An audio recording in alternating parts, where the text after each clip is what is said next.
What's up YouTube, Capital G here, giving you guys my OCG ban list second thoughts video. And this is just a video basically where I talk about some of the things that happened in the OCG that I feel like are very applicable to the TCG. Obviously, we Yu-Gi tubers, we keep an eye on the OCG ban list, although primarily most of us don't play OCG because, it gives us an opportunity to speculate and look at trends and think, okay, maybe this card might go to, 2, 3, or 1 in the TCG. And obviously, it's not realistic to do that with every single card, but these are ones that I feel kind of strong about. I feel like Konami is making statements with some of the actions that they're doing on the ban list. It's not just, oh, Dynamite's being played in a popular deck, we're just going to go ahead and nerf that. The first thing is, and I feel very strongly about this, terraforming.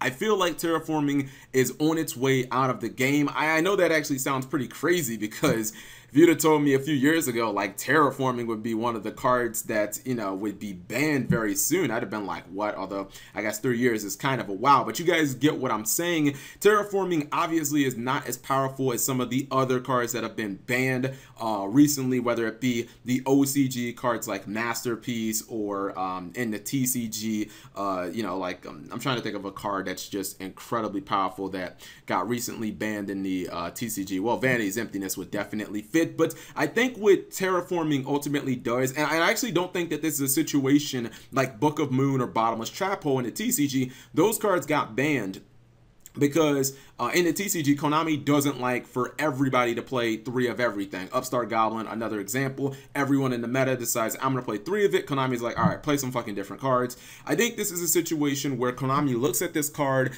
and they probably think that it kind of limits future card design. Whether you guys want to believe it or not, which I think just about everybody would, or whether you want it to be this way, Konami is inevitably going to release some broken cards. R&D can't catch everything. They're going to look at some cards and think, this isn't that powerful, and then it's like, nah, this shit is actually that powerful. And I think that Konami looks at terraforming and thinks, all right, are we gonna have to, basically water down every field spell for the next era of Yu-Gi-Oh because we have this terraforming card that searches out every field spell for every deck? And terraforming obviously was a non-issue during GX and 5Ds because no one fucking played field spells back then. But if you look at like Arc V and you look at cards like Diagram and the ABC Union Hanger and how powerful field spells have gotten, where a lot of these cards are like Rotas and then they like have other effects like the Spiral Resorts and the Trickstar Light Stage and Magical Meltdown, and they do all of these certain things and you have to run 3 of them. I think Konami's looking at terraforming and thinking, if we don't get this card out of the game, then for the next so on future, it's just gonna limit how good we can make field spells. And I think that Konami at least wants to leave the door open to probably release a couple of broken field spells or release a broken field spell every year. I think it's actually similar to how I used to think of Rescue Cat. I used to think with Rescue Cat in the game, Konami kind of has a power level that they can make level 3 beast monsters, because if they make them too strong, oops, they become broken with Rescue Cat, etc., etc. The next thing is Maxx C. I don't know if TCG is influencing the OCG or what, but I think everybody's in agreement now that Maxx C is probably going to get banned in both regions. Very important to notice that just Maxx C is trending downwards, not upwards. And if you go back a couple of years in the TCG and the OCG, we could play 6 copies, and now we're pretty much down to half of that. Now, this is not something that I personally like as far as like Maxx C being at 1 in the TCG and at 2, because I've told you guys, I feel like Maxx C should be a 3 or a 0. I actually hate it at 2 and 1 because I feel like it just becomes sackier. Either it's kind of an all or nothing card, and I'm not gonna dive too deep into that, but I do think that Konami is looking at Maxx C and thinking, this is the one hand trap that we probably went out of the game. I don't know whether it's because of just card advantage generation, the fact that Maxx C is a card that can essentially turn itself into 20 cards, but I think that if we were looking at Japan and we were thinking, or at least we were trying to figure out, like, how do they feel about Maxx C? Obviously, in the TCG, it's still limited. Will it go? Will it not? I think Japan just gave us the answer. And I think this is going to be one of those situations where Konami and TCG and OCG are both like, yeah, let's just go ahead and get Maxx C out of the game. You guys play Effect Veiler, play Ghost Ogre, play Winter Cherries, play all the other field spells that are kind of 1-for-1s. Don't play this one that is kind of a blanket card that can turn into another card.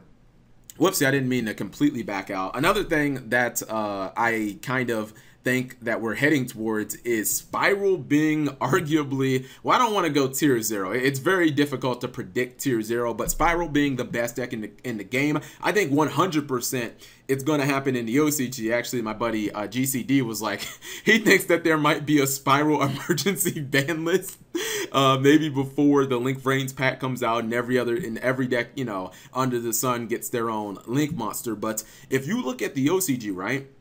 So Spirals had their first week of competitive play. They had their first week with Double Helix out, and I mean they were fucking rocking and rolling. They were doing excellent. In fact, they had like the most tops. And it's like, if you take out all of their competition, you take out the Dinosaur Yang Zing deck, you take out True Dracos, you take out in any version of Invoked, you take out all of those decks, like, who is going to stand to combat them? Like, I don't know if I see anyone. I think in the OCG, it's actually not crazy to think that Spirals could end up being a tier 0 deck, because, and I also think the less Maxi that they have in the game, the better for Spiral it is, because the less chance that you're going to be able to counter those machine dupe plays, and Spirals are just going to be able to go completely bananas. My last point, and this one is just kind of weird to me. I don't think Konami knows what to do with Invoked as an archetype. I don't even know if they ultimately are happy with the results of Invoked. And I kind of thought about this, right? I don't know if they're like looking at Invoked and they're thinking, okay, we did too good of a job. But Invoked, it seems like, and this is just my opinion, Invoke seems like it was kind of designed to be very similar to Shadows, to where you could run Invoked and you could basically play Invoked in anything from Cloudians to Magispectors to well, I guess any deck that is kind of primarily like 1 or 2 archetypes, no more than that. But when you make an archetype like this and you design it so heavily around one monster, and then you hit that one monster, like, what type of signal are you giving to the players? Because they designed it very similar to Shadows, to where you had so many different fusions with different attributes. But the difference between Invoked and Dolls is, when they hit cards in Dolls, they hit Construct, they hit Wind in the OCG, they hit El Shaddai Fusion, Shadows could still at least be a feasible deck. Whether it was still going to be tier 1 or not, okay, whatever, that's up for debate. But you could still say, all right, without Construct, you still have 5 other fusions to go into. Without El Shaddai Fusion, you still have 2 other fusion cards to use. Without, you know, if we decided to hit Shadow Beast, you still have a whole bunch of Shadow monsters to make your fusions. But with only 1 copy of Alistair, like, what exactly are you supposed to do? I don't really understand what their plan is for Invoked, but it seems like they're just not happy with how the deck is functioning. This doesn't even seem like, or with not how the deck is functioning, with the archetype itself. Like, I don't think that they're satisfied with the results, and I think that Konami just kind of threw up their hands and said, you know what, we're just going to take you out the game, because I don't think that this is even a hit of, all right, you're just too good, Invoked. I think this is a, we don't really like our creation and we're just going to go ahead and kill it with fire. Something very similar to Infernity. I've said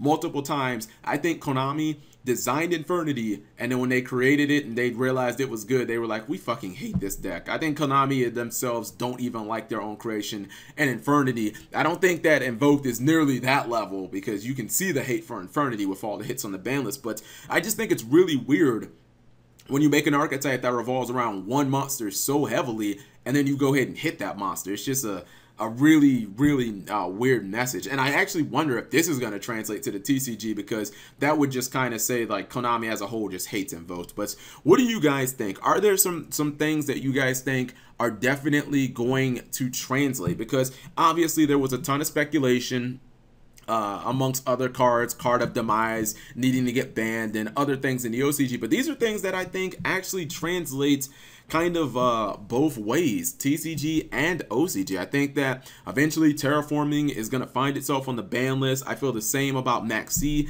and yeah, I kind of feel like Spirals are going to be the next big dog in the OCG and possibly in the TCG if Konami hits these decks as well. But anyways, now I'm just doing the stupid speculation. If you guys have any opinions or thoughts, leave it in the comment section below. Thank you guys for watching. As always, subscribe if you have not already, and turn on those notifications if you want to see more videos from me. This video has been brought to you by Audible. Get a free audiobook download and 30-day free trial at audible.com/megacapitalG. Over 180,000 titles to choose from on your mobile device. I'm listening to the amazing I Can't Make This Up by Kevin Hart. Link in the description.